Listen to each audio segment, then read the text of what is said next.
Hey guys, we're back. Hope you enjoyed last week's episode. We're about to go in again this week. So we're going to talk about our pagan roots today. So we're going to talk about all witchy things and so on and so forth. So we were actually just getting into something interesting right before we got started. So Lisa, you were showing us Yes. So your goodies. yes. So on the tip of tips that I got from Tiffany Patterson, I started playing with tinctures and making tinctures. And this is one that I made still in 20. I think this is a new moon tincture that I made. Not new moon, I'm sorry, full moon in 2018. And it's got cinnamon in it, clove, and chamomile, and a natto seed. And it's a protection spray. Mm-hmm. And the reason why it works is because, it has the cinnamon in it, also in the clove, but specifically the annatto is rich in iron. And iron is very protective against, the bad kukui, so to speak. So bad juju, the kukui. Yeah, exactly. Exactly. So I affectionately refer to this as my nope spray. It's like, oh, you got an attitude? Nope. Basically, in other words, that's like homemade Florida water, basically. Yeah, exactly. But you have to be careful with the natto seed because it's red and it will die. So you have to be, mindful where you spray it. But it doesn't take much because I was like, well, it's 2018, maybe it won't be effective anymore. Oh no, that's not the case at all. It still has all the juju in it from that full moon working that I did. And so going through the house, my sister's husband passed away and he had a lot of anger issues and stuff. So there was some funky energy going on in the house and the cats were fighting and this and that. I sprayed my little nope spray and guess what? The cats are getting along. It feels better in here. I didn't wake up with a headache. Yeah, and it's 100 times stronger than actual Florida water because A, you've made it yourself. Mm-hmm. B, it's more potent because it has more of the herbs in it, more of the herbal essences in it. So so it gives it that extra oomph. Yeah, it's charged with the full moon, and I also do rune chants, and I channel the rune energies into the tincture like in the Reiki form, kind of, like how you do Reiki. Well, I could do that with rune energies. So awesome. Yeah. It's my nope spray. Yeah, only $5.99. she had given me that recipe too. Shout out to Tiffany wherever you are. Yeah. Now I think the annatto I added myself. I just stumbled upon it somehow. You know how it works. When you do magic, things just kind of find themselves. You just make their way to you, so to speak. Another good thing to add with that that I found was juniper oil is also really good too. Yes. So what I would probably do is just buy the juniper beads, probably crush them up and then probably put them. So what I would do is I would put everything on a plate, and I'm coming out with a book that will illustrate all this. So I put all my items on a plate, and I do my candles, and I have frequencies going, and I have, the rune chanting going on. And it takes about like maybe 10-15 minutes to really charge the items up. And it's kind of a feel thing. You can kind of feel when it's complete. So you're like, you're charging, and depending on how good are you at it, that's how long it's going to take you, So about 15-20 minutes I stopped, and then I would put it into a mason jar with Everclear, and shake it every couple of days. And then in about a week, I would strain the items and then just put them in the bottle here. Good stuff. Now, my question is it as strong as the oil that I told you to put in the house that you had before the last time? I think it's a tiny bit stronger. Yeah, like I think those two items would work together really well, the rosewood oil and annatto seed. And the funny thing about annatto seed is you don't have to use it in a tincture. You can use it with, you could boil water and use it with that, because that's what they use. Annatto seed is what, annatto is what they use to make the rice yellow in Latin American countries, that's what they use. But you can put it in like a little satchel, like something like this. And you can put them in the corners of the room. Like, as far as protecting yourself against psychic attack, annatto seed is like the next level. Like, it was pretty life-changing for me.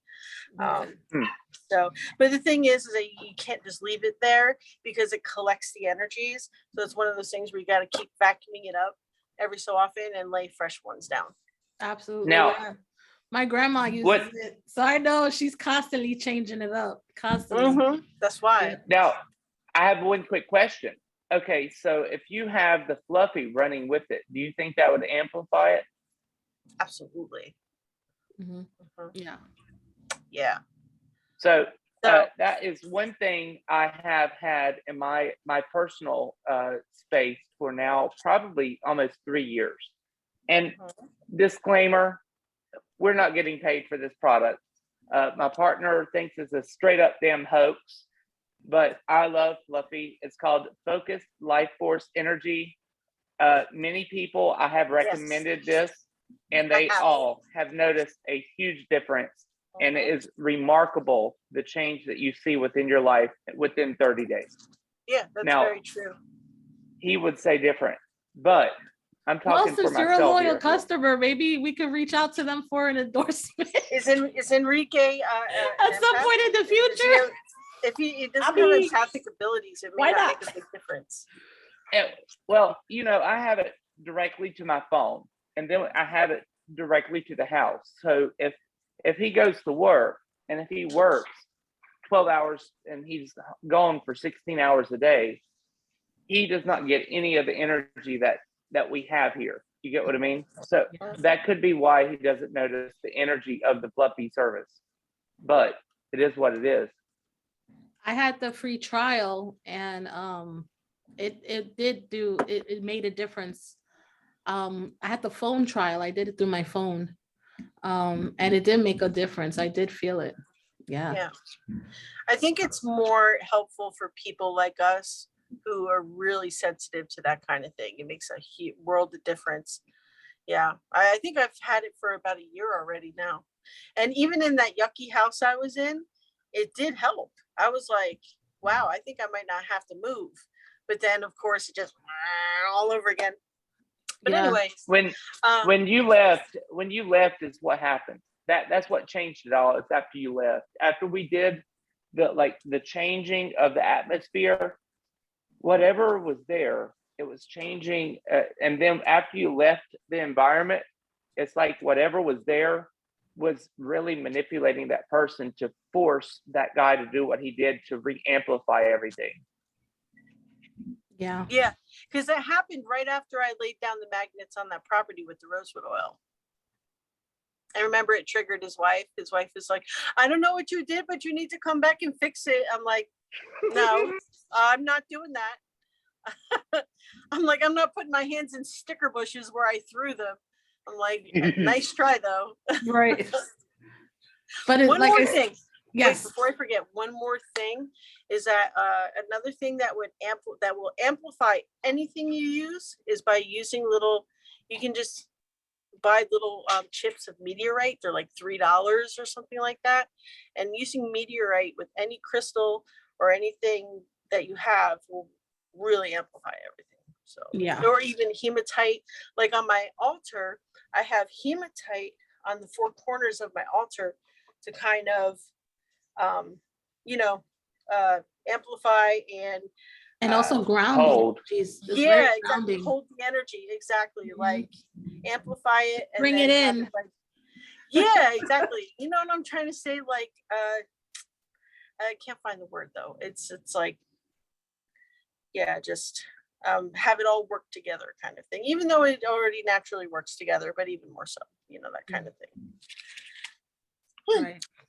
So we had just did our empath workshop yesterday, and we were talking about crystals and the importance of them, and hematite was mentioned because it's a very important stone to have for those who are highly sensitive, because a lot of times, because we spend most of the day just absorbing everything around us, hematite helps you to ground, and it helps you to stay here and not up in the ethers.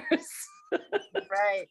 So I only have one hematite stone, and I need to pick up some more. I have a rainbow hematite, but it's a small little tumbled stone, and I don't feel that I get the most out of it. I think I need to get more of a raw piece. And I think with a raw piece that it'll make a great difference. So well, what I did is I bought a palm stone, and then on my altar I have the runes, the whole set of runes going around my altar, and on each corner I have a rune on top of the hematite. Now that you mention runes, Lisa, tell us about the runes, because I have a lot of people in the group ask. I have a lot of my clients ask, and they always are very curious to know about the runes. So okay, could you put us on, share? Yeah, I just posted a story about it, and what the runes are sounds. Like this is in Armin runes. This is Redho in the Elder Futhark, but it's also Ret in the Armin runes. And the Armin runes are like, I think the Elder Futhark is more like what they used for the ancient language in Europe, but the Armin runes represent symbols and sounds that represent the original energies of creation. They were born in the Big Bang. They made the world tree, basically, or they were made from the world tree. Yggdrasil. And they predate religion, so anybody, even if they're atheist, can use the runes and receive benefit. Yes. Because it's weird, because they, like, when you chant the rune or you make the hand mudra, or you even visualize the runes know their name, and when they're called, the energy comes. They're like, oh, you called? But like, wow, okay. So how I practice channeling rune energies is I picture the rune that I want to work with, and I picture the Big Bang, and I picture that rune in the middle of the Big Bang being born, to get that unadulterated energy, that original energy, into my body and into my hands, so I can work with it. Ooh, it's coming up already. I don't know if y'all can feel it. Yeah, I feel it. I feel like a dense energy now, but it's not like just heavy. Talking about it and explaining what I do, I'm actually doing it and showing you and giving the rune energy to you right now. I feel it like in my heart, but it's like warm. Yeah, right. Yeah. Pretty amazing. I mean, the Armin runes are like, I thought that, I used to use the Elder Futhark, and Elder Futhark is effective, but not in the same way the Armin runes are. The Armin runes are like the Lamborghini of runes. You know what I mean? Right. This is high end. Yes, exactly. And especially if you're a Reiki practitioner, if you know Reiki, that is going to be such a leg up in gathering these rune energies. And the faster you can gather them, the more energy that you can have to work with. Yeah, we definitely got to talk, because I'm a Reiki master, so we definitely got to talk about that and collab on that. So, I would love that. There's this website called Knights of Runes. knightsofrunes.com, and it's the Armin Rune website, and it was made by Carl Weltz, and he has lessons on each rune. He shows the hand mudra, he goes through the setup of the altar, the whole process is on there. So yes, and it's a lot to take in, and it's a lot to try and piece together just by reading. I would rather just walk somebody through it, because it's it's just so much easier because it's like, you know what? I know it looks like a lot, but it's really simple. So Carl, what?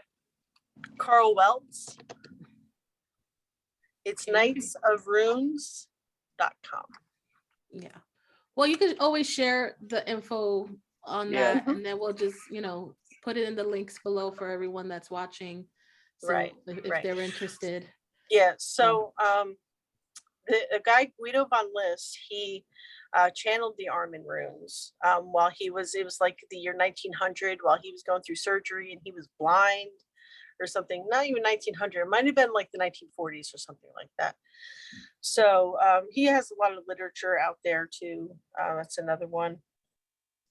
But yeah, they're pretty amazing. And I ordered new Thor hammers for myself and my sister. And what I did is I had somebody carve in resin in red and put a rune on the Thor hammer. Love it. Yep. That's so cool. This one is quartz. And then this one is Texas mesquite. But it also has the same rune, the rune of Fa. Something that's going to keep my energy up all day, because that has a strong energy. Like you're waving it and I'm like, it's like pulling me in kind of as you're swinging, and I'm like, ugh. Yes, the mighty Thor hammer. So how were you introduced to Asatru? My ex-husband's best friend was a serious comic book nerd. And he met friends in the Philly area that were Odinists and, into this religion. And when he first told me about it, I thought he was bonkers. I'm like, what do you mean? Like the comic book character Thor is a god? What? Like Odin? Yep. Who? What? I'm like, this guy's crazy. But now that I've gotten a chance to meet and work with the gods, and when somebody tells me they don't exist, I'm like, are you crazy? It's like right, no, whole different thing now. So, and it's funny because the guy who introduced me to it, I ended up doing his wedding ceremony after I was voted in as Githya, which is like a clergy of the tribe. Right. So basically, for everybody that's watching today, Asatru is Nordic paganism. Am I right, Lisa? You are right. Yes, Asatru. Yep. Yes. Asatru. True to the Aesir. That's what that means. Oh, I love that. And it's a what you call it? In Swedish, I think it's Fornseid. I think that's how you say it.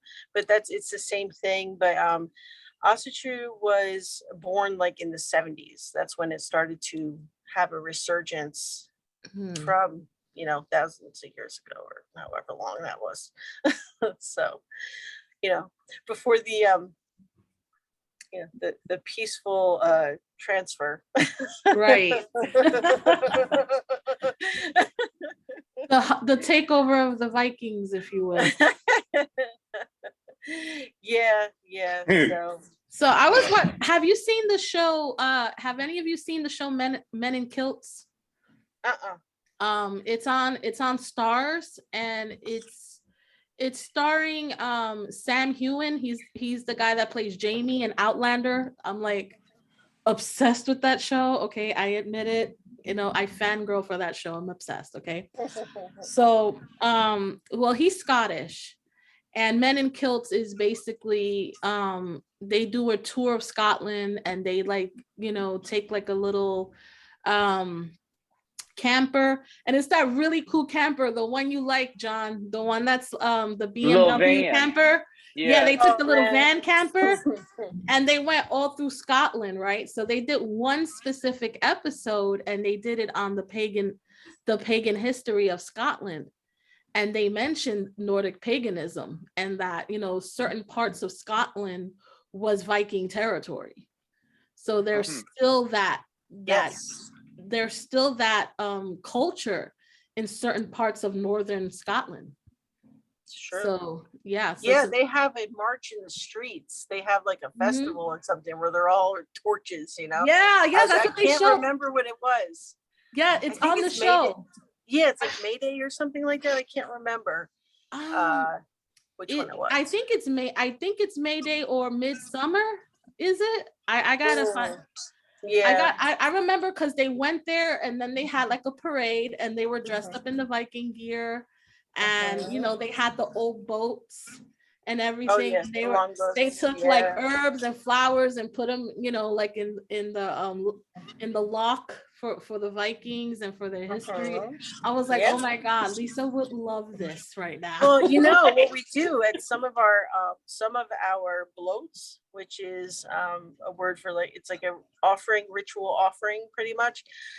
Some of the tribes out there build these huge, like, Viking ships, like at least you know, double arms length here, and everybody puts their offering in the Viking ship, and then we burn the Viking ship, of course in the middle of a big field, but yeah, so that's one of the things. Where is that? Offering. We did that at Camp Nedemus in I think it's Milford. No, West Milford. I think it's Milford.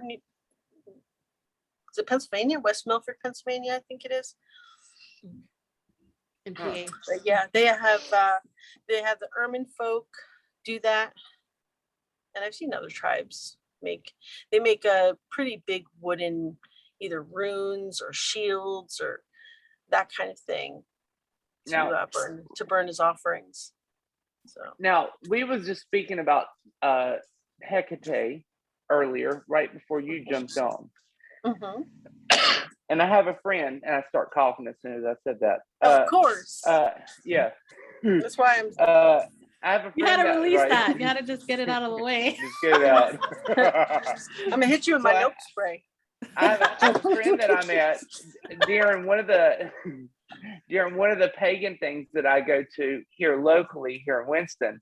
And the funny thing was, he considers that he's Luciferian, but he prays to Hecate.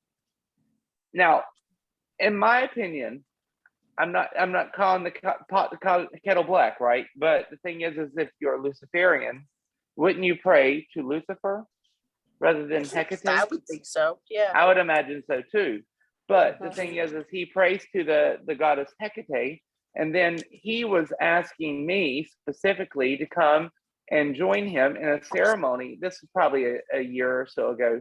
And when he told me to come and do that, what he was telling me, he said, well, the thing is, the way that you see the gods and religion, I don't know if she would not hex you. And I said, what did you just say? So if I was to come to a ceremony, oh boy, and if I was to pray to the Hecate goddess, and if I and then and with I burnt to get my Palo Santo up in here, like okay, I'm sorry.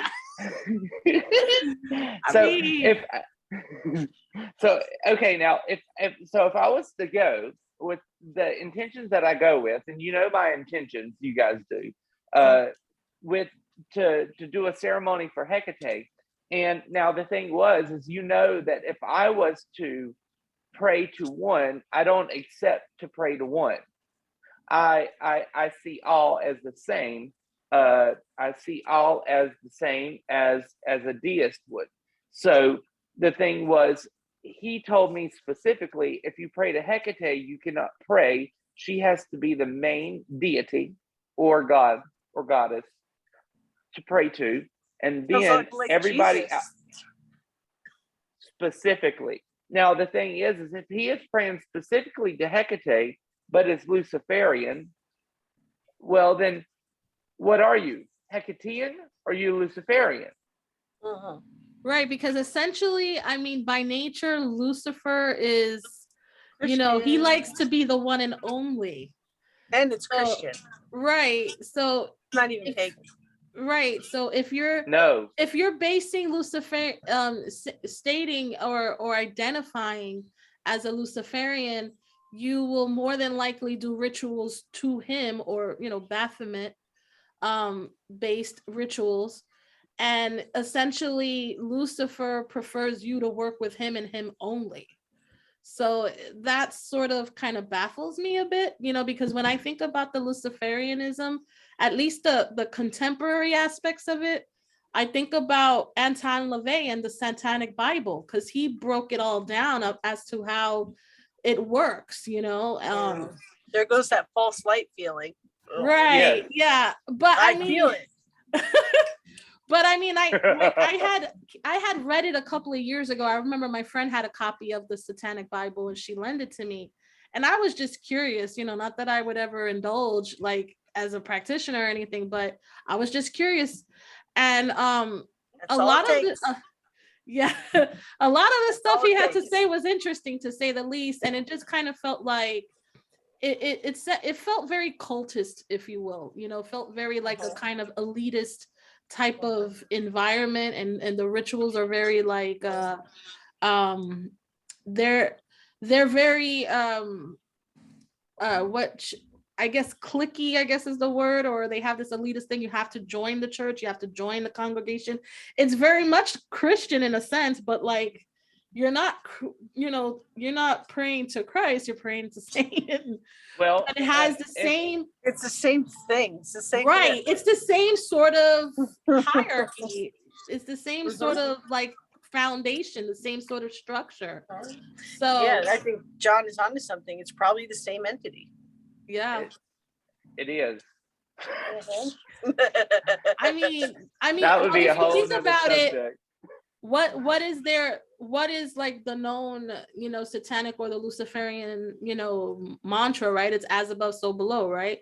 So that in itself kind of states that, right? So as above, so below. So up above is what? Christ, God, and then and down below is Satan, right? So as above, so below. So it might just, I guess, in a sense, you could interpret that as it being one and the same. Well, okay. So the God of this plane is from what the Christians' original states of scriptures is Yaldabaoth. That's one of the oldest scriptures that is known to man, that has been produced, that we know of, that we can read, and that's the Nag Hammadi scriptures. Before that, maybe give and take a few hundred years, is the Sumerian text. They're all based upon the same dogma, the same ideology, and that is still Yaldabaoth.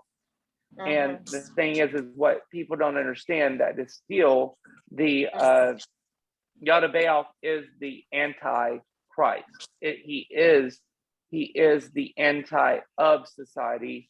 He is against humanity. He does not want us to ascend. He does not want us to be the people that we are. And he is only one person. Yaldabaoth is Jehovah. Now, the thing is what people have to understand, in the first few biblical scriptures within the Bible, there's Elohim. Elohim means men and women, multiples that created the divine human. And that is where the pagan gods and goddesses have came in. And so when as you move forward within Genesis, it moves from Elohim Jehovah. The Elohim Jehovah God only wants you to worship him because he is the merge. So there's many different aspects within it. Now, the thing is my concern is with, I do call, if the shit hits the fan, you girls both know, I call upon the gods of the pagan gods, and I do. Now, normally I don't, I call upon myself, but normally the shit don't hit the fan too often. But when the shit hits the fan, I do take the time to call upon something outside of myself to help anchor things in. And one of the goddesses that really resonated with me is the water goddess from like the Hawaii region. It starts with Y. I think I know who you're talking about. I think Puerto Rico has one too. Brazil has I forgot the name. Oh, Yemaya. You're talking about Yemaya? Yes. Yeah. And I was doing a ceremony for her a few years back. And what was funny, that was the one that I told you I had all the candles lit. And then when I was out there doing the ceremony, she blew all the candles out and told me, go inside, fix me a drink, and then come have a drink while I sit her a drink outside with her. And I sit out there for hours, just like getting it with the music. And she not only did she change the music, because I had shamanic music in my ears, instantly she turned the music off and put music on that I wanted to listen to. And I was out there just dancing a jig out in my little meditation garden for hours. And I've loved her ever since. So when the shit hits the fan, she's the one I always go to. Yeah, mine is of course Thor. So that, I know you've mentioned Odin as well, but you're primarily working with Thor. But yeah, he was the one who first came through to me. Like, you don't, it's almost like they choose you in a way. Yeah. I literally just said that right before we started recording, right, John? I literally just said that. It's true. It's absolutely true. And the one thing about Asatru is they have a belief where the gods are possibly our ancestors, ancient ancestors, like way back.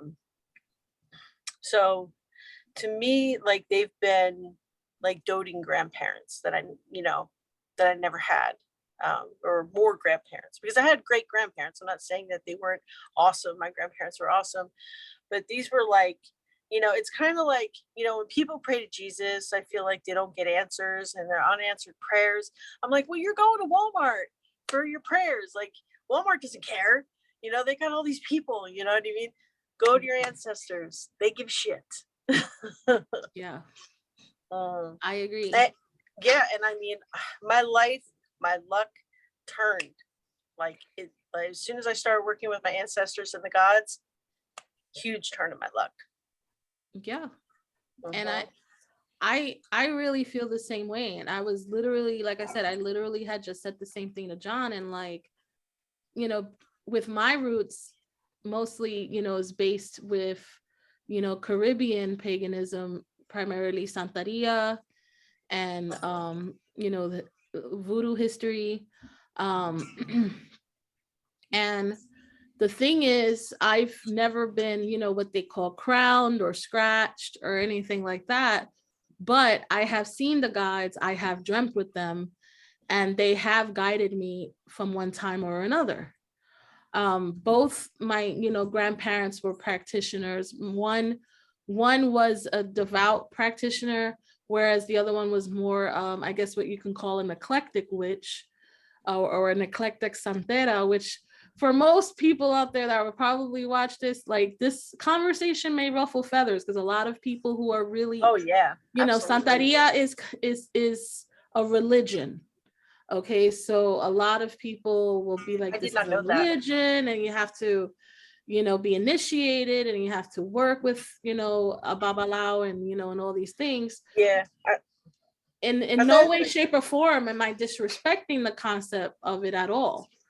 But I'm just explaining my experience, like, it just came naturally to me. And whereas some people may argue that I know what I've experienced and I knew things without explanation.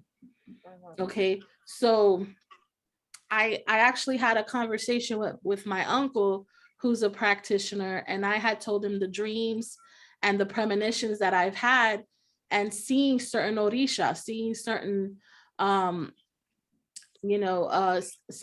gods, and I told him of a recent one I had, and I'm gonna share it with you guys. I had one, I was sitting in a room, and there was people in the room, and I was sitting in a chair, and all of a sudden the chair started moving backwards on its own.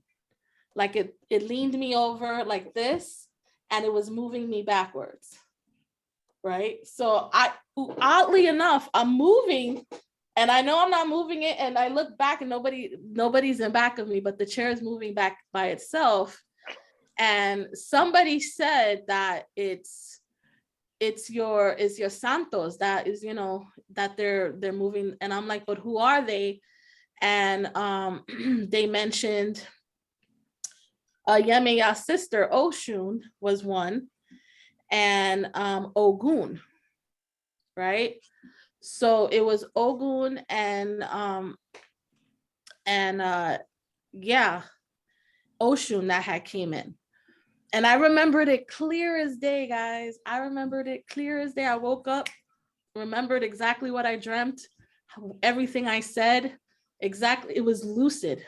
Right back. Okay. And yeah, so I had asked around about it. Brenda's not here tonight, but I had talked to Brenda about it. And Brenda had asked her ex-father-in-law, who is he's a practitioner and he's a babalao, and he told her that, yeah, I'm connected. I'm connected to them. They don't just come to anybody, and that's the thing. And how do you explain that? Is now if you're still connected but you are not part of it, and if you want to be a sovereign person, do you remember when I told you about the like that smoke coming out of your mouth? I wonder if that is something to do with still the connection of that. Remember that discussion we had a while back? Yeah. So that could be something maybe you should sleep on, and maybe that can come to you. I mean, what I've gotten intuitively is basically from a blood level, from a bloodline level, that's my attachment to it. It's generational, really, because it goes to my great grandmother. My great grandmother, actually, she was from Haiti, and she was born into it in Haiti, and she practiced daily. And my grandmother used to babysit my grandmother, and she taught my grandmother how to set up an altar, how to set up certain tinctures, how to make certain recipes for certain ailments. Yeah. So that's the thing about it. It was cultural, because in Haiti, voodoo is a way of life. It's not just a religion, it's a livelihood out there. Everybody practices, everybody uses it and applies that to their daily lives. Yeah. So yeah, she was my great grandmother was born in Haiti. So when she came to Puerto Rico, she brought that with her and she passed it on. And that's why my grandmother practices today. But like I said, my grandmother has never been officially initiated into it, but into the religion, that is. But my grandmother always says it's in my blood. So I think that I think that's the argument in itself. Like, most people want to go about the path by the book, but then others are just naturally introduced. Yeah. See, I thought Santeria and Brujeria was the same thing. It is. It is. Yeah. Brujeria, in a way, yeah. Brujeria is the practice of the spell work and the tinctures and the rest. Oh, I see. Right. It's just another describing word. Right. Voodoo is almost like more of the verbal to me. It's more of the verbal, like, pronunciation, and then the other is the spell, like the spell, and then the other is it's like almost like the whole thing as one, in my opinion. If you really study it and look at it, do you not think the same thing?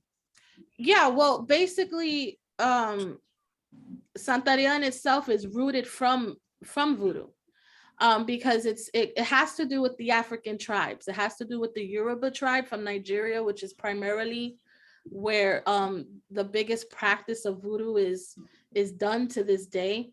And when the slaves were brought into the Caribbean, they disguised their Orishas with Catholic saints to throw off the conquistadors, the slave owners and stuff, from what was going on. They were practicing in secret by disguising the Orishas as Catholic saints, and that's basically how Santeria was developed, essentially. But as time went on, there was different tribes. There's also the Congo tribe that's in Cuba. They practice a little differently. They have extra gods, so you know, it's a whole like kind of umbrella there, but primarily the voodoo and the Santeria is rooted from the Yoruba tribe. And Now, the I'm Yoruba going to tell you a practitioners. funny story. So, when I first moved to Miami, like 20 years ago, we were born and raised Southern Baptist.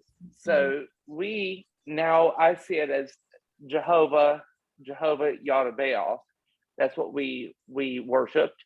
So when we went down there, I was there for maybe 2 years. My brother started dating a Cuban, which he was full blown into Santeria. And so he was full blown in it from childhood, but we never knew it. So what was funny, he started dating my brother for many years. After we ended up buying a house, next thing you know, my mother came down to take care of my brother after a weird, very strange medical problem, after he like snapped his thing during sex. And Damn. next thing you know, next thing you know, she comes down, and then she started noticing water bowls at the door, at the sliding glass door, at the patio. He had another bowl inside where the air return was. And when she got there, everybody was going to work except for my brother that was in the bed. So we're gone. And then as soon as we get back, and all of a sudden, Adrian just starts flipping the fuck out. And I'm talking, he is complete mad because my mother has went and tossed all of his holy water from doing all these spells, hexes to other people. She poured all of his shit out.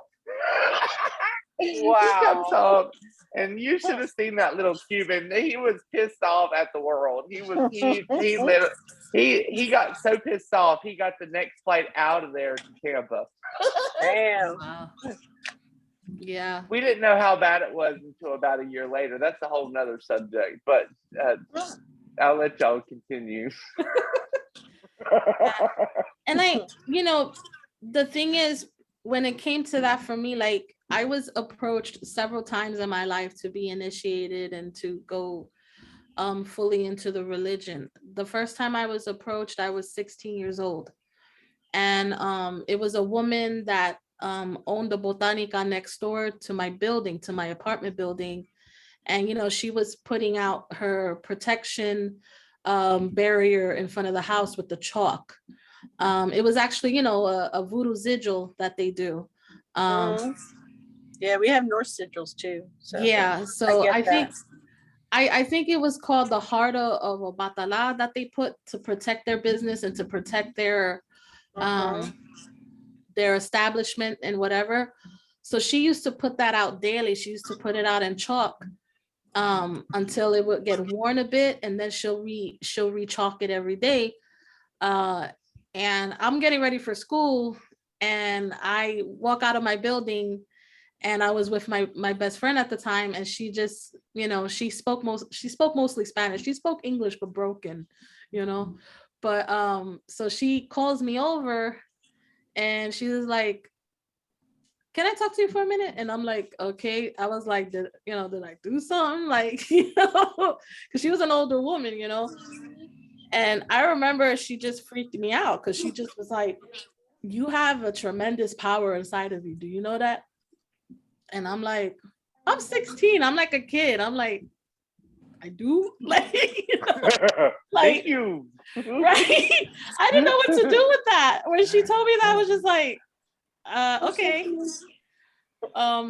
And she was like, you should come inside and come see me and talk to me so I could tell you more about it. And at that point, I was just scared because, traditionally when, a lot of people are repelled by Santeria, brujeria, and things like that. Like, of it, but you don't fuck with it.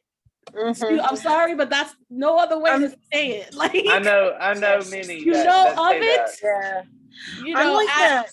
Yeah. I'm like that with voodoo. Only because it's not that I disrespect what they do, and it's not that I don't see value in what they do. But the issue I have with it is like people on Instagram and stuff, you know, like voodoo practitioners approaching me asking if I want them to do work for me, and their energy is stank. I'm like, half the no. time, you know, those are just crooks. I'm like, Matter of don't fact, even, Brenda, like, I don't wish even Brenda think was about here me. tonight. It sucks Brenda's not here, because Brenda had recently gotten approached by one, and she was like, Chaz, what do you think about this? I'm like, this is a total scam. This person is not what they're saying they are. I know, and I've gotten that. I mean, because I love Tiffany and everything that she taught me, and I thought that she was amazing. And she was natural. She was got never me to like love voodoo, but the other people that I don't know that approach me, I'm like, no, your energy stank. Hit the road. I had to tell a client, Lisa, now that you're saying that, I had to tell a client not too long ago. She sought out one of those crook practitioners, voodoo practitioners on Instagram, and they took her for a ride. Okay. And they told her that she had a curse and that she needed to reverse it, and she had to buy a reversing candle. And for $800, right? I don't even know. That's what was told to my father. That was what, remember that he was just telling you that on the YouTube channel? Yes. So bless his heart. Yeah, but we knew better. We told him, don't even go there. You ain't got no, don't worry about that. So, but yeah, so she showed me, and she had bought the candle and everything, and it was a reversal candle. And I'm just baffled, and I'm like, you don't have a curse. I've been working with her for a while, and I would have sensed energetically if she had some juju with her, and there was nothing there. And I pulled cards, and I sat with it, I meditated with it, and it was just like nothing was there. She unfortunately got taken for a ride. And what it is, a lot of times they know that there's people who don't know about it, okay, and they take full advantage of it. You know what I mean? They will suck your money dry. Yeah, suck you dry. They see you coming. I felt so bad. I said, you wasted your money on that candle. Do me a favor, throw that shit out, because you don't need that in your house. Okay. Yeah, they sell reversal candles at HEB, $4.99. Just saying. Right, and this one was supposedly homemade. I was like, that's the ones that you be seeing like in Dollar Tree. Yeah, the Spanish supermarket that I go to, compare exactly. They sell reversal candles there. Yeah, it's important for some reason. She paid like $200, I think, and that was a candle you get for like $2. Okay. Yeah, and it always seems like they're always in the Latino markets for some reason, or in a neighborhood where there's a lot of Latino population or something like that. Yeah, so I'm about it. I'm like, when I see that aisle, I'm like, my main concern with voodoo is the blood rituals. And the blood ritual with voodoo is the same with the Christian religion. It is all within a blood paradigm. And when you do anything within the blood paradigm, that keeps you stagnant here. So that, what I mean by that is, when you are killing an animal and or praying to someone that has been sacrificed by blood, when you die, you will have to come back to relive this life here, because there is no way out if you are constantly killing things in blood magic. Now, there's a difference between candle magic, a personal magic, and blood magic. Blood magic. What about menstrual magic? Menstrual blood. Menstrual magic's even worse. That's another thing. That's some dark ass shit. That's some dark ass shit. That's another. I met another. Yeah. That's another. I met another bitch, and that's another thing. Essentially, with the root of voodoo and the root of Santeria. Well, the root of Santeria is voodoo. So, in Yoruba tradition, okay, the point of the blood sacrifice was they would kill the animal, bleed it, cook it, and eat it as part of the ritual for sustenance. So that is the basis of it. When they, whether it's a chicken or a goat or whatever, in the tribe themselves in Africa, because they still practice to this day, whatever they kill, they eat. It doesn't go to waste. Okay. Here they do. Then the blood is given to the god, because that is what they ask. And I think it was always the sacrificial aspect of it that I felt like if I did rituals or I had to call on the gods, I had to give them the blood, or I had to give them something of myself. That feeling of having to owe them. And I think that is essentially what kind of turned me off to pursuing this, this path, because I don't want to have to constantly feel like I owe, or if I don't constantly, set up an altar and give them what they want, I'm going to pay a horrible price. So that always, kind of, put me off to it. And it wasn't until I had a deep conversation with my uncle that he explained it's only if you do a lot of ritual work, if you do a lot of spell work and you're calling on them constantly and you're pretty much doing it a lot, you have to pay them back, because they're giving you like you try and do it for a living. Yeah. Yeah. Right. Yeah.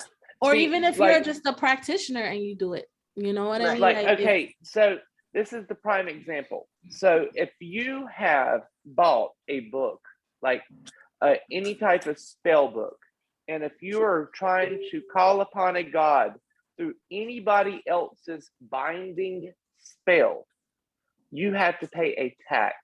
So that means if you have not done a blood sacrificial thing, that means you have owed that specific person karmic debt.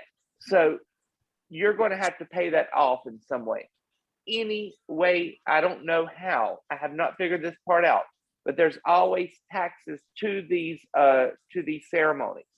That if anybody has made a ceremony, like Aleister Crowley, they have all these books with Aleister Crowley, okay, and they tell you do these certain things. Well, when you do that to get the gods or the spirits, there's a tax that goes from him to them that you have to pay karmic debt to him, and then that goes to them. So you're always going to have karmic debt to them. Yeah. There's always a tax. And then there's channels. That's why there's the channel that has to be open. Like traditionally, you have to go through the gatekeeper god, which is Elegua, in order to reach the higher up gods like Yemeya, like Chango. You have to go through him first to open up the gates. So it's a process, you know what I mean? And for those who practice divination as a Santera or a Santero, you have to constantly, when you're opening up the channels to do a reading, you have to ask Elegua to open the gates so that he could open them up and the Orishas could come in to guide you through the process of the reading. And that's if you do the shells, like if you do the cowrie shells, you do the bones, like that. Or if you even do cards through their channels as well. So, yeah. I haven't thought about that, but when I open the Akashics, I ask for God to hold a space around us. Then I ask for the masters, the teachers, and then the loved ones to allow me to then channel through me to get the information for others. But the thing is there shouldn't be any karmic debt. You know what? I'm going to have to ask. Yeah, that would be something. Yeah, another thing, like for food for thought to look into. That I just always, wondered about that in the back of my mind, because I think that is something that is universal between this, with any type of practice and any type of spell work. There's always a karmic aspect to that, like whatever you set out comes back times 3, the threefold law or whatever, the karmic laws and the laws of balance with that. So yeah, I think essentially that goes without saying, but I think because the root of a lot of rituals with Voodoo and Santeria tend to be blood-based, tend to be sacrificial, then that's a heavy debt. You know what I mean? And that's something that always was a concern for me, which is why I never pursue. Like I said, it's something cultural that's, you know, in my bloodline. I respect it, but it's not something that I can just fully immerse myself in. No. And like I said, you know, I was approached. I told you that one time, and I was approached probably 3 or 4 times after that to get into the religion of Santeria and become a Santera and get crowned and all that stuff. And it just wasn't my path, and I just, something about it was like, that's not my path, you know. And then I had gotten accused of being afraid of it. And that's not what it is. I mean, if I was afraid, why would I see the Orishas? I've seen them in dreams. I've seen them, you know, appear to me. I come out of the shower and Oleg was running around in his little straw hat, you know, like, you know, like, if I was afraid, why would I see them? You know what I mean? They're there. I respect them. But it's not fear. It's just that I knew in my heart of hearts that wasn't my path. So one day I was talking with my uncle, who, you know, he's been initiated. He's high up there. And he put me on a group call with him and his godmother, you know, like they call it madrina, his Santera mother, I guess, right? So he put me on the line with her, and she freaked me out because she don't know me from a can of paint, from a hole in the wall. She goes, "Oh, you're a reader. You read the cards, right?" She was like, "You know, how long you've been reading it? Your grandmother used to read too." And I'm like, "Yes, my grandmother used to read." Within minutes, she told me everything, and she was like, "Okay, and he was like, "Yeah, but I want to know why she's seeing them. Why is she seeing the Orisha? She's having, you know, these experiences. Is she meant to be in the religion?" And she said, "No." She said, "No, she's not. And it's not because it's a fear. It's not because it's not her path." And she said in Spanish that my path is the path of the gypsy. My roots are with gypsies. And that's so freaking weird she said that, because I tell you guys, when she said that, my hair, it's happening again. My hair started standing when she said that, because gypsy culture has always appealed to me. For some reason, like, I think every year for Christmas, for like 5 years, I dressed up like a fucking gypsy every year. And it was always something about that. So I decided to look into it, and I did a little genealogy work. And I found out that my father's side of the family were in fact gypsies. They were from a town called Galicia in Spain, which is a borderline town between Spain and Portugal. And that was a known town for gypsies. Sorry. So they would congregate there every year. They would have a big Galician festival, and it was the Galician Gypsy Festival. And gypsies from all over, from France, from Romania, from Italy, from all over, would congregate there every year and have a big festival. And that was where my father's side of the family were. They were from Galicia. So, and I found out because I spoke to my cousin in Puerto Rico, who was very well versed in our family history. So he was like, "Yeah, our family was gypsies. We were gypsies." So he was like, "Well, some of us were actually well off, but others were gypsies, you know, like the nomads, and kind of lived in the wagons and all that." Yeah. So, and that's what you want. Yeah.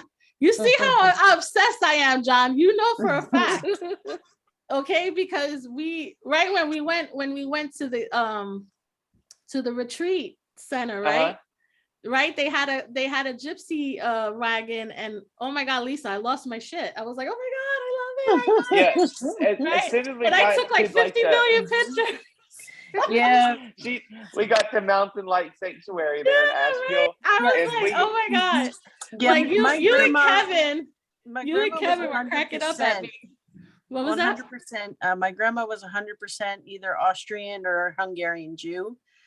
I think she was a gypsy. I'm More sorry. than likely. I think so. More than likely. But Yep. she didn't tell me. I had no idea I was Jewish and part Jewish until I was like 40, when I found her birth certificate when I was cleaning her house for her. And I looked at it as like, Grandma, your last name is Weiss on this birth certificate. And she's like, oh no, I'm Hungarian. I'm like, okay. Yeah, and that sector, Hungary. Not according to our DNA test. So what is your DNA say? Because I The haven't DNA taken it. says the DNA shows the Israeli, Jew. Okay. Yeah, Georgian. Yeah, our DNA says that we are the descendants of the Queen of Kedavan in Georgia. Queen Kedavan, not Queen of Kedavan, Queen Kedavan. She became a saint. They called her the martyr because I think she was kidnapped by Iranians, and they tried to get her to convert to Islam, and she would not. So she was killed. And I think some of her bones are on display somewhere in Europe. So, me and my sister want to take a trip out there to see if there's any energetic truth to this, to see if we you'll know. See this display and be like, is this true? Are we your relatives? And then I look at my sister, and then I look at pictures of Queen Kedavan. I'm like, yeah, we're definitely related. I feel like that's why there's something that calls me to go to Italy for some reason. That's been kind of an obsession of mine since a child. In particular, Venice. There's something about the Venetian culture and Venice that is very strong with me. And I don't know why. Perhaps my ancestors, since they were gypsies, maybe at some point or another, they lived in Venice, because, Venice was like the melting pot of Europe at one point. There were Turkish people living there. Other Middle Easterns, like Georgians, lived there. Turkish lived there. There was the Moors. There was Spanish Moors that lived in Venice. So it was just like a big melting pot of different cultures. Romanis, the Romani gypsies settled there at one point. So I feel like perhaps there's something that I have to go and see out there. That's some sort of strong connection that I'm constantly like, I have to go there. Yeah. If I go to Italy, I'm probably not coming back. I'm probably going to be right. Listen, I've thought about it. Like I said, you know what? I probably will love it so much, I won't want to come back. No, I'll probably. It's funny. I've always been drawn to the Appalachians, and since I was gotten older, since college, I ended up going to the beach. But since after the accident and everything, I've always been drawn back to the mountains. And since I started doing the Kashiks, I was able to actually get information of my past, of the past soul. And the past soul was a shamanic person living in the mountains. So every time I go to the mountains, I feel a connection with it. And I did not understand it for many years after I moved back. But now I understand why I have such a deep connection with the mountains. They're like, welcome back. Yeah. Every time I go, I'm just like, it's a deep breath. It's just, it's lovely. Yeah, I feel that way by the river. And then in the meditation, I discovered that one of my guides, or parts of my soul, was a Celtic river goddess named St. Anne. Yeah, she was pretty awesome. Yeah. I love being around bodies of water too, like rivers, streams, the ocean, being at the shore. There's something very cathartic, very healing when I'm there, because I feel like whatever like bad juju or negative energy just kind of dissipates when I'm at the shore or I'm by a body of water, right? Yeah. So if you every day, see a city of water, imagine. Sorry, go ahead, John. Sorry.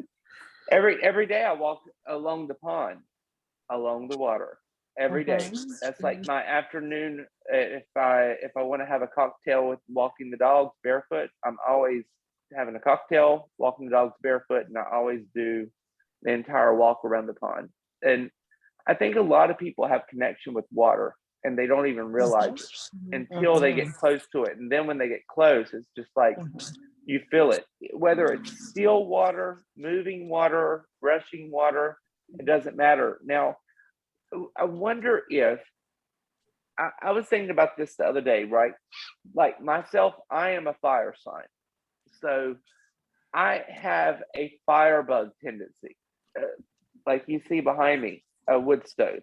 I'm the one that normally lights the stove. I'm the one that keeps the stove rolling. And then if the storms come, I freak the fuck out. And I think the house is going to be peeled apart. And then my partner is a wind sign. So what's funny is he is like, don't freak out. Everything is perfectly fine. And I'm out there just like freaking the hell out, running outside, making sure nothing's getting blown down. And have you noticed that with certain people with certain signs to where they feel more at ease with certain things that go down? Elements, do you have the same? Do you have the same? When I go outside, almost every time, because I'm an air sign, when I go outside, the wind picks up. Every time. Every time. And I did some, and I'm like, I started to notice, like I never paid attention to it until I came down here. Because, you know, I lived in the concrete jungle, so I never really had a time to really connect with nature in that way. But coming down here, and I'm surrounded by trees, I started noticing it. Every time I would go outside, whether it's just to get my mail or toss the garbage out, a gust of wind out of nowhere. And I would just be like, nah, you know, like I didn't pay attention to it. So one day, it started raining and I have a balcony and my balcony is a covered balcony, right? So I go out to my balcony and I noticed it's coming down and it was so pretty and it smelled nice. You know, I never experienced that. Okay. So I was like, ooh, this is pretty. And then I noticed like the wind picked up and I noticed the trees moving. So I did something. I said, I'm going to try something. I don't know what compelled me to do this, guys, but I did it. I started going like this with my hands or just going like this and the trees started moving. You're an airbender. Like the Avatar. The trees started to move and I was like, what are you? Are you water, Lisa? No, I'm air. But I do have water rising. I have Cancer rising. So yeah. that's probably why I show up as a water sign. Yeah. What is Leo? What is Leo? Fire. Oh, so I'm all fire. That's all day. Why I'm a firebug. You're that firecracker. You're a pistol. You're a firecracker. My daughter has her Mercury is in Leo, and let me tell you, always shooting off at the mouth. Yeah, very passionate mouth indeed. Very passionate expression. We can say that, passionate. We'll go with that. I'll be nice. Yeah. So yeah. But one thing about fire is fire signs, they're outspoken. So that's usually for me how I can deter a fire sign. Fire signs are just very outspoken. They speak their mind. They're just they put themselves out there. They hey, this is me, hello. Yeah. And sometimes the interest can be fleeting. Their interest they just, you know what I mean, just they get bored. Heaven forbid they get bored. Heaven forbid. Yeah. Well, I mean, with a You'll be never mind. because Leos are like fixed. Leos are more think with- fixed, so it's like a steady sort of passionate energy that's usually self-based. You know, that's why Leos get the bad rap of being self-involved, but it's really that energy is fixed. It's that passion is fixed within themselves. Oh, So it's a fixed sign. Yes, Mercury. girl. Oh, Fixed fire. So it's like a constant, you know what I think about when I think about Leo energy, that fixed fire, that eternal flame from the Olympics, you know, when they light the flame and it stays burning the whole time. That's a Leo. That's that eternal flame. That's what it is. Nice. Yeah. They also call it the heart flame. The eternal flame is the heart flame. Like the sacred heart. Mm-hmm. I like The heart flame. Mm-hmm. Now, with that being fixed, like a mutable with Sagittarius, mutable is meaning mutable with all signs. Mutable, yeah, is just adaptability. So you guys can adapt and merge with basically all the signs in some way, shape, or form. So there's more fluidity with the mutable signs. You guys are more fluid and more adaptable. So I feel personally like that's your superpower. You know, the fluidity and the adaptability, where fixed signs struggle with the changes and the changes of the tides. A mutable sign kind of just goes with it, just goes with the flow. That's true. That is true. Yeah. What's funny, somebody was asking me the other day, and one of our friends was saying, "Oh, he is like becoming one of my partners that's gonna, like, we're gonna start working together." And he said, "What do you do?" I said, "I'm a man with many titles at this point in my life. I don't have one title anymore. And there's too many titles to name, because it seems like every time I turn around, I'm always doing something new, because I see so many new things that I can do. So I just have learned to do it. And awesome. Now I'm filling the shoes to that. And I guess that's the Sagittarius. That's the best way to put it. There's no other way. Yeah. Because essentially the Sag energy is that adventurer and that seeker of truth. Like that's your path. The Sagittarian path is the path of seeking the truth. And the thing is that, I've been seeking it. Yeah, and the thing about it is, and I remember I had this deep, like, theological conversation with a family friend about it, and he always believed that there was certain truths that he was like, Chas, but I'm just trying to figure out the truth. And I'm like, but the thing about the truth is there is absolute truth. And what's absolute truth? Not to be morbid, but absolute truth is death. It's only the truth to you. Right. Absolute truth is death. Like, we're all gonna die. That's an absolute truth, right? Living and dying, that's the absolute truth. And everything in between is relative.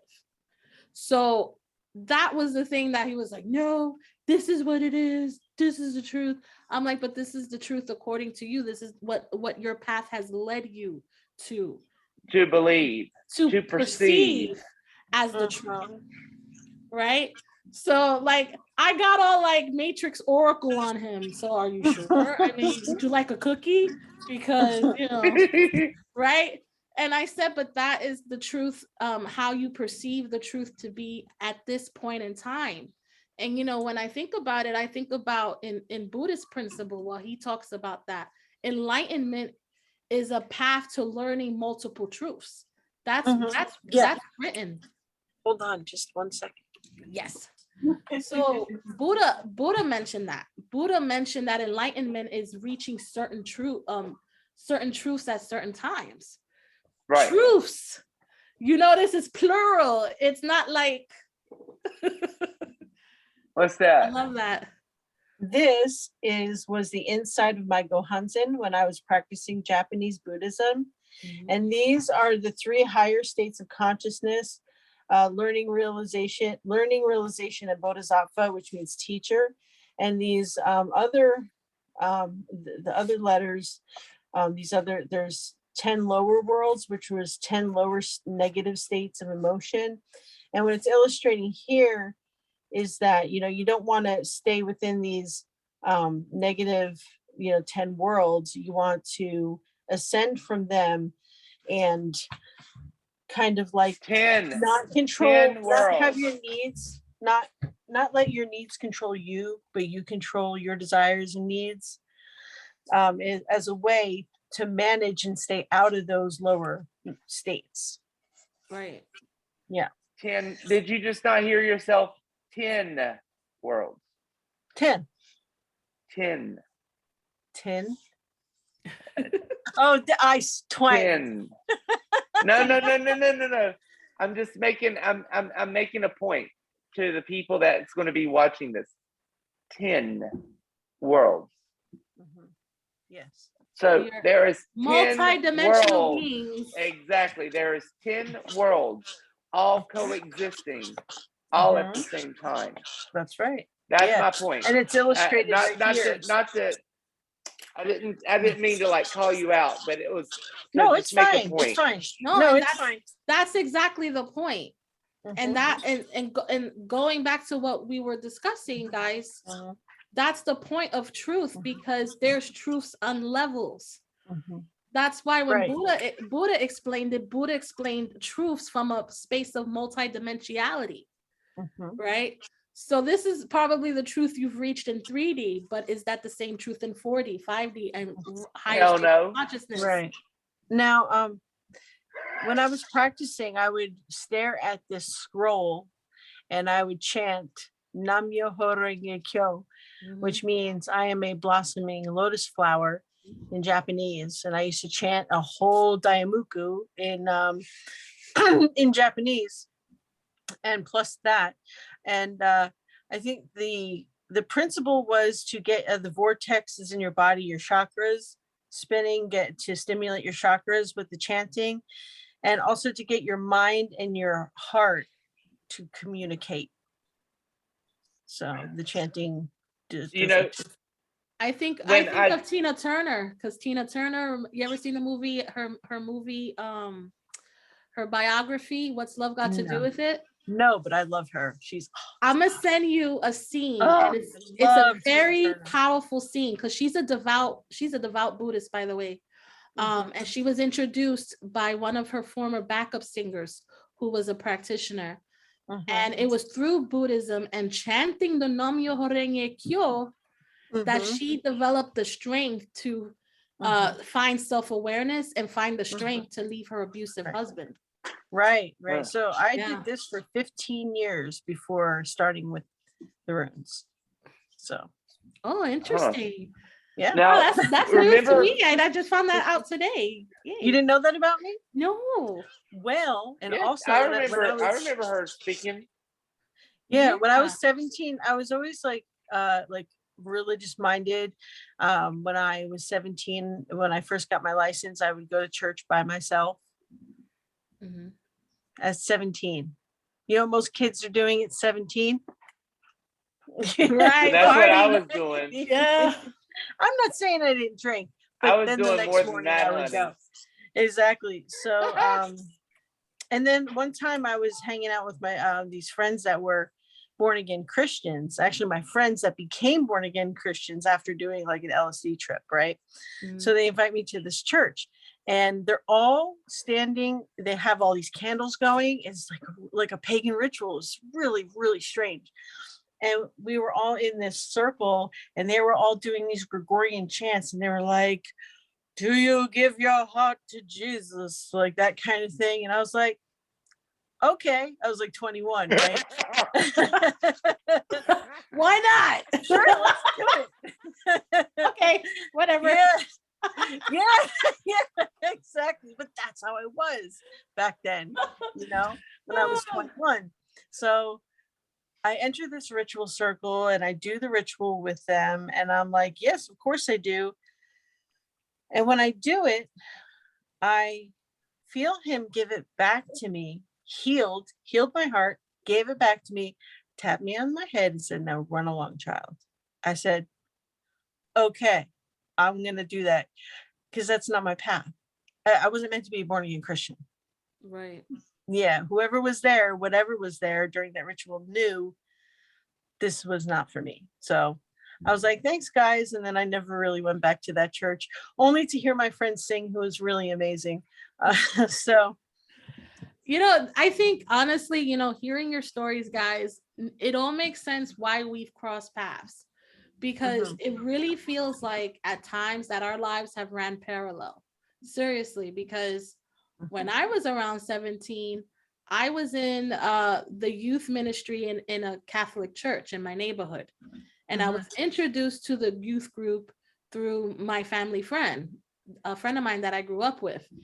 He took me to the meetings. They used to have them every Friday, and it would be like in a basement, and they would hang out, and they had like a pool table, and we would do events and things like that. So every now and then, because we were part of the church, we had to go to mass and everything, right? So it was Good Friday, which is funny because Good Friday is actually coming up. It's this Friday.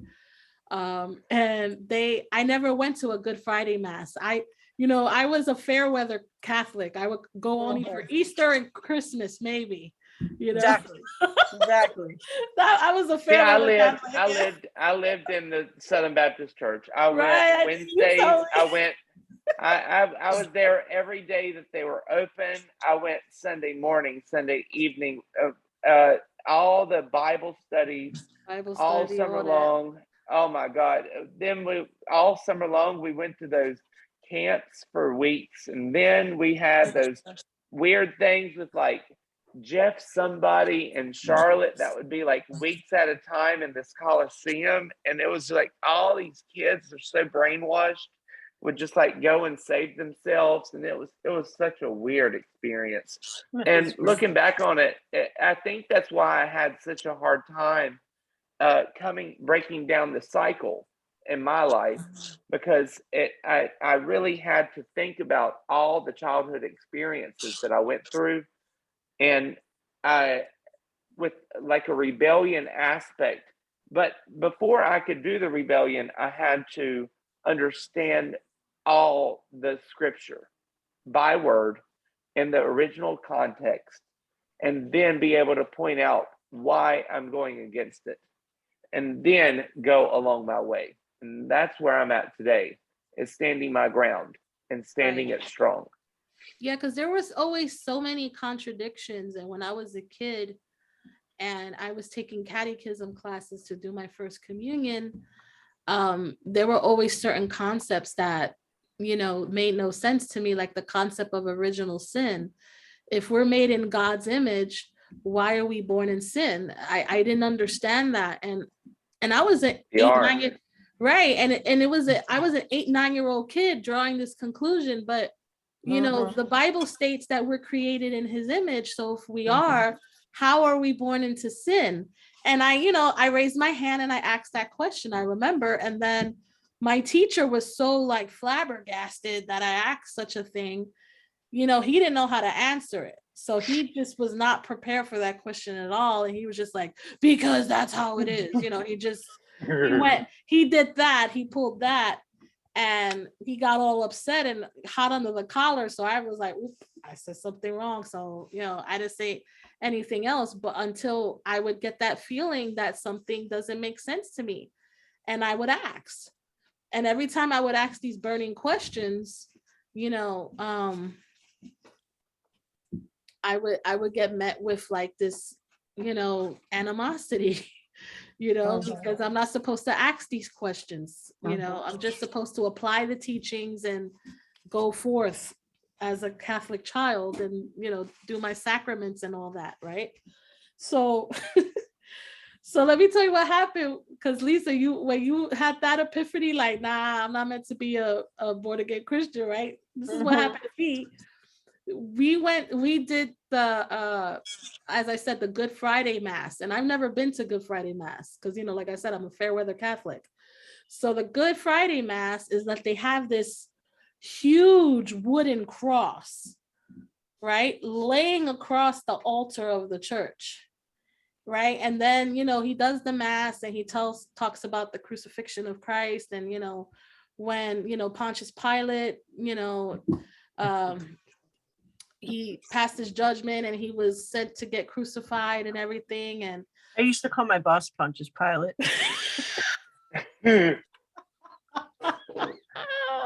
Sorry. That's funny. Go ahead. Oh my gosh, that's funny. I remember when I was a kid and they would say Pontius Pilate. I'm like, who's Punchy Pilate? How to say it? Some of these names were just beyond us as kids. Punchy Pilate. I'm sorry, I keep looking at my cat. It was so cute. That's what I said for many years because I didn't know how to pronounce it when I was a kid. I was like, Punchy Pilate.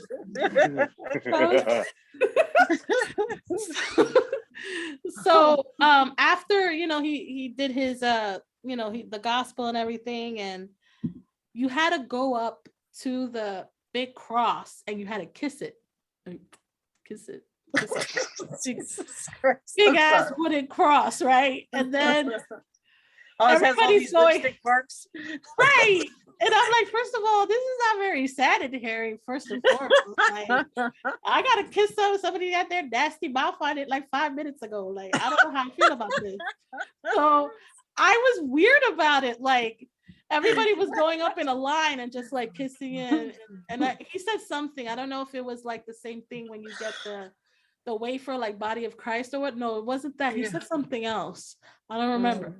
But everybody's going up to the cross and kissing it, and I'm like, I don't want to go up. And my youth minister was like, Chad, so you're going up? I'm like, do I have to? They were like, yeah. And I'm like, I'm all weird about it.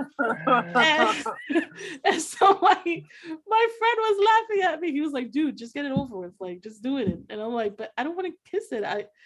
Other people's mouths have been on it, and this just feels weird to me. Like, why are we even doing this? Like, he's like, well, this is what they do for Good Friday Mass. And I'm like, so I was getting closer and the anxiety was building, and then like I got there and then like the priest is just looking at me and I'm like, I didn't even touch my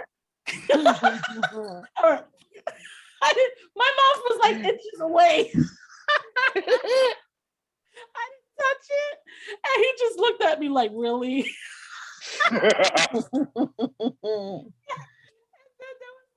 Three of my friends were behind me and they kind of went like they were laughing at me. So cute. And they were cracking up. So, but I'm just like, that whole thing just was bizarre to me.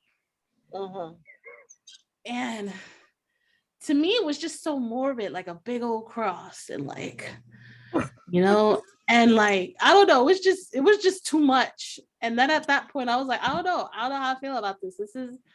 Catholicism is like, I don't know, it's not for me. I wasn't. And then another thing that never sat well with me is the concept of confession. Why am I confessing to another sinner? That was my thing. Because a priest is, they go through the, the sacraments and the vows, but they still sin.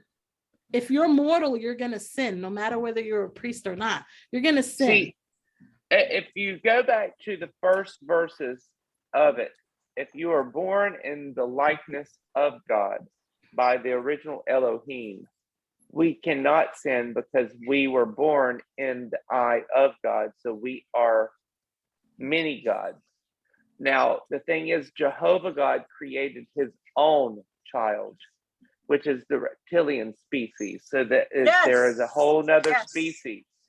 And that is the people that do the sinners. And now we're going to open up a whole other can of wax. That's a whole other episode. That's another episode. But the thing is talking about light beings and extraterrestrial beings. That's a whole other episode.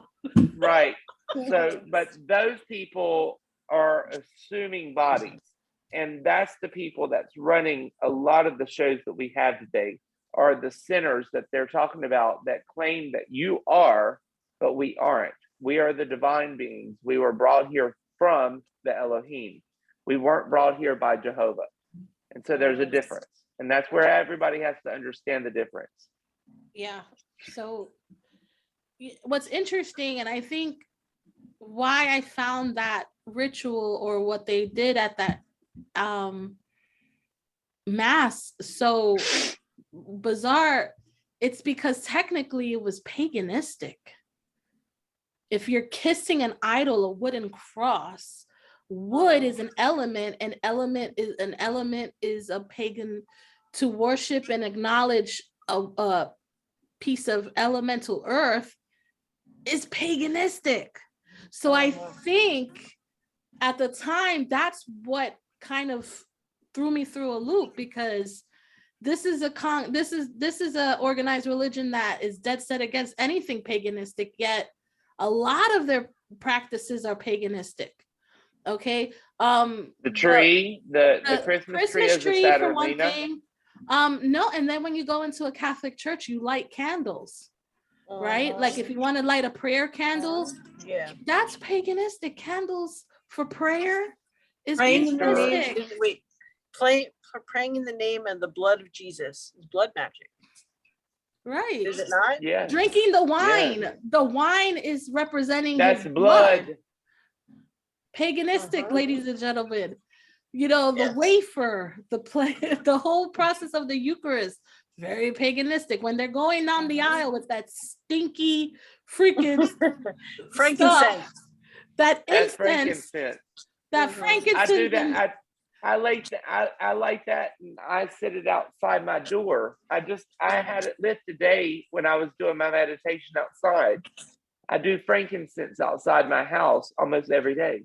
Yeah, and that's another thing. When they would do the Christmas pageant with the pageant of the three kings, they brought frankincense and myrrh. Those are paganistic tools for protection and blessing.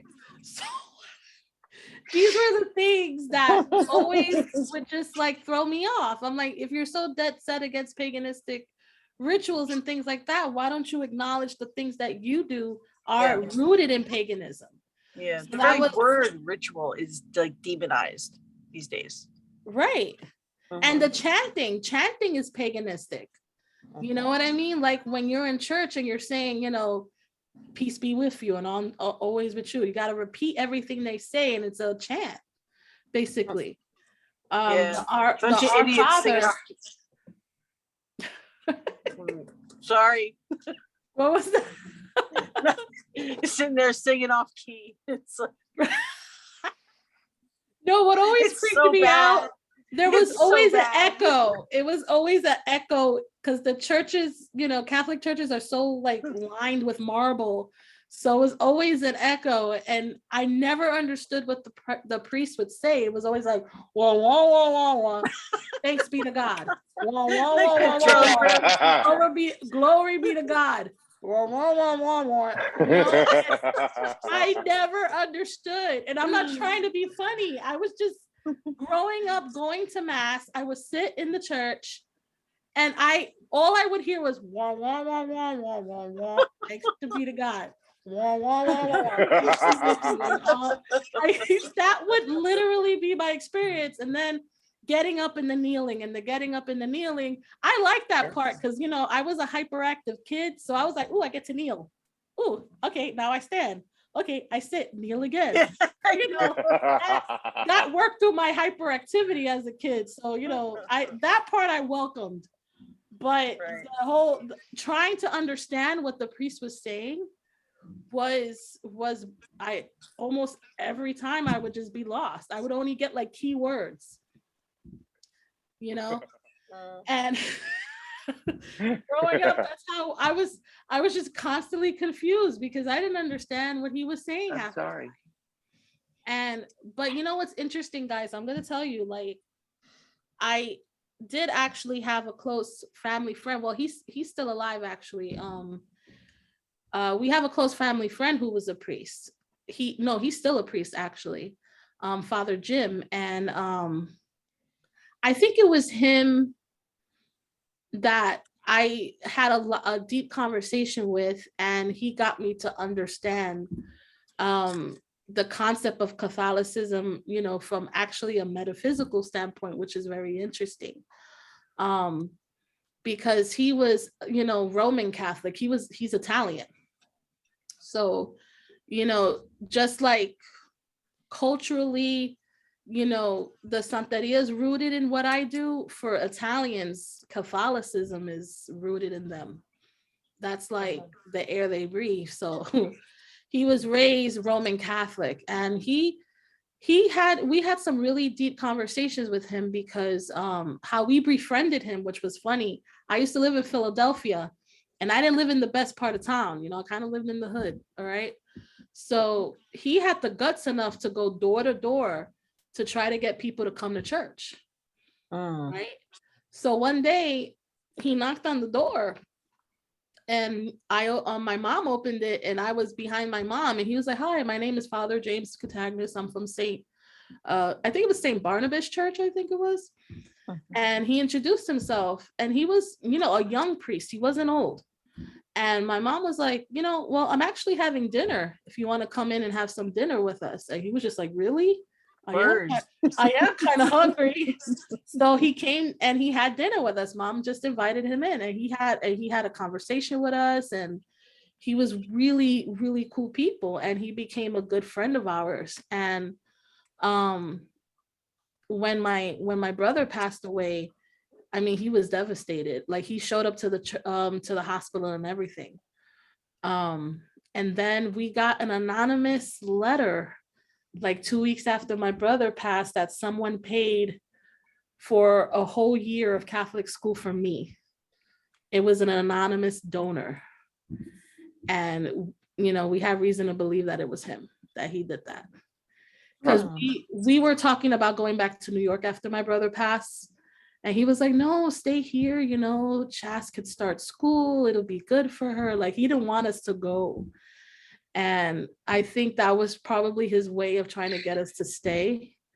But my parents already had their heart set on going back. And I wanted to go back too. We all wanted to go back to New York after all of that. And, but we stood in contact with him over the years because, priests have to move to different churches every couple of years. So we had lost contact with him. That I didn't know. Yeah. They get assigned for a certain period of time, and then they have to go to be reinstated, but it doesn't happen normally. Yeah. So they usually stay a couple of years, unless they want to move up through the archdiocese into Monsignor. And then if they're a Monsignor, they could stay with the church that they're at. Okay. So like I said, we lost contact with him over the years, but then my mom was always trying to find him because he was such a good friend of ours. And we found him, and he was still in Philadelphia, but in another church. He wasn't in the old church that St. Barnabas, I believe it was. He wasn't there anymore. He was in another church. We drove down to Philadelphia to see him, and we spent the night in the rectory. And it was kind of creepy, but cool. Cause like old churches, Philadelphia is very old. So, a lot of the churches in Philly are like, very old. And his church was, it was near Temple University. So it was like the university area, which was very nice. We spent the night with him, and we had dinner in the dining room, and it was like this long table with this old fashioned, like Gothic style chandelier in the middle. So it was like very old world, so I was a kid, and I was just looking around like, this place is kind of creepy but cool at the same time. I was older. I was like probably 10 or 11, I think. And my sister was like 6, and there was this long curved staircase, and me and my sister just kept running up and down the stairs because it was so cool. But yeah, I remember my mom and my dad had a conversation with him, and he mentioned to us that a lot of the times during his sermons that he would mention about my brother and about coming across us and how we welcomed him, no questions asked. And that essentially is what a true Christian is. They welcome with open arms. They're accepting of others, even strangers and people that they don't know. So he said that he would always apply that experience that he had with us in his sermon. So I mean, that was really cool, you know, and like we felt honored. I was like, oh. Yeah, that kind of the generosity and hospitality is mentioned in the Havamal, which is the wise words of Odin.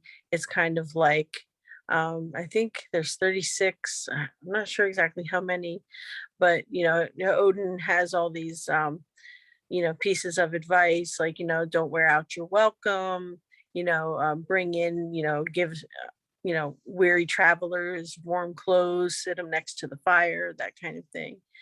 So yeah. And I think that's something that universally should, you know, should be applied, and it's supposed to be applied, you know, with religions and even with paganism. But I have experienced the opposite. I have had people kind of be unapproachable, you know, and you know, usually I had, you know, the inclination that paganist organizations are a bit more open-minded and a bit more welcoming. And when I first came out here, there was a few like coven meetups that I had attended, and or like events, and if you know, everybody knew everybody and no one was, you know, friendly at all. If you were an outsider, they would just look at you with a side eye. And you know, I faced that a lot when I first came out here, and I was like very like wow, okay, you know, because back in New York I used to attend a lot of pagan events. I used to go to the pagan Cassidy, yeah, I'm going to have to go because Enrique's taking a bath. I got to get everything prepared for all right, well we'll continue this conversation. So I guess we'll wrap up for today. But before I go, I just want to say to everybody that's watching, you know, share your thoughts with us, you know, drop your comments below. What are your pagan roots and what are your thoughts on the things we discussed tonight? We want to hear what you guys have to say. And like and subscribe. Like and subscribe. Of course, like and subscribe. But yeah, you know, we want to hear your thoughts. Share your thoughts with us, comment below, and all that good stuff. And so, I'm Red Kryptonite _ on Instagram. Feel free to reach out if you have any questions about Norse paganism or the runes, or you know, whatever that we discussed tonight. I'd be happy to take your messages and questions. Absolutely. All right, so until next week, guys. Bye, guys. Bye.